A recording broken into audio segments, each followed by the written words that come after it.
Darbatte nangattu akkasitti namni tunan beeka. Kana mana goota akkati anaaf qabdu akeeka. Gaarota gurguddaa dachara kinaattis na dandeesse. Gaaraan amuraattu natti dadhabdee to'asi na geesse hojii mboose.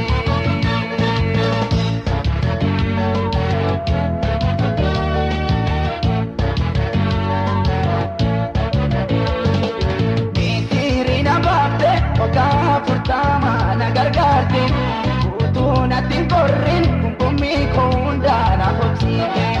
Garaa na binnike inni lafa woonatti na soorin.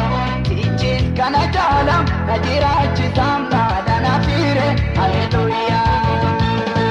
Darbatte nangattu akkasitti namni tunan beeka. Kana mana goota akkati anaaf qabdu akeeka.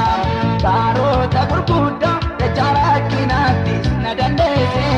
Gaaraan amuraattu natti dadhabdee to'asi na geesse hojii mboose.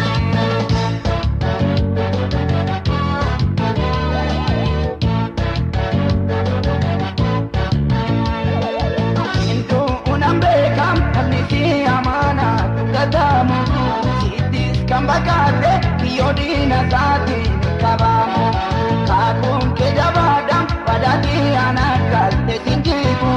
Burqee dhangala'aan tokko jireenyaan itti dhugu bu'aan argu. Darbatte nangattu akkasitti namni tunan beeka. Kana mana goota akkati anaaf qabdu akeeka. Gaarota gurguddaa dachara kinaattis na dandeesse. Gaaraan amuraattu natti dadhabdee to'asi na geesse hojii mboose.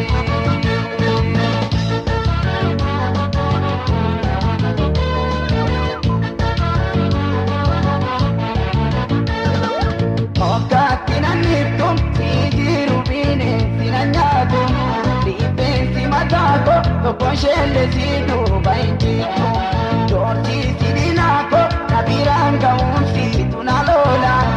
Iddoo boqonnaa koo si jalaali teenki bira oola haleluuyaa. Darbatte nangattu akkasitti namni tunan beeka. Kana mana goota akkati anaaf qabdu akeeka. Gaarota gurguddaa dachara kinaattis na dandeesse.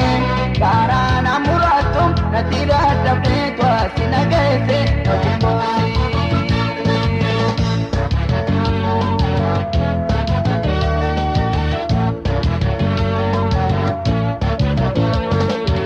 Abdiatinalaate nagam kambira na taafu. Kaadisa yanaake jalandee masiibi raayinaafu. Waamaalee na waamne nabiskaako kaabdam jalalleefu.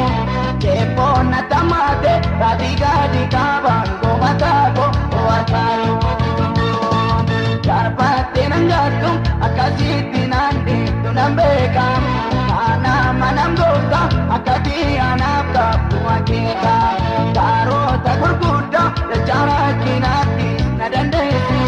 Gaaraan amuraattu natti dadhabdee to'asi na geesse